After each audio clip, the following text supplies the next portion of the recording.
Herkese merhaba arkadaşlar, kanalıma hoş geldiniz. Yepyeni bir videoyla yine sizlerleyiz.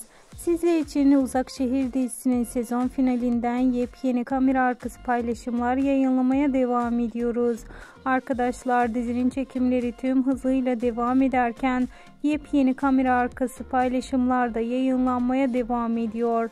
İşte arkadaşlar, sizler için çekimlerden özel kareler. Sezon finali bildiğiniz üzere hem Cihan'ın Suriye sahneleri hem Hasankeyf sahneleri olacak.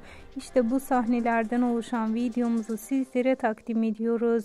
Daha güzel kamera arkası paylaşımları da görmek için takipte kalmayı ve tabii ki bildirim zilini açık tutmayı unutmayın ki herkesten önce haberdar olabilirsiniz. Şimdilik ise benden bu kadar arkadaşlar. Bir sonraki videolarımızda görüşmek üzere. Hoşça kalın.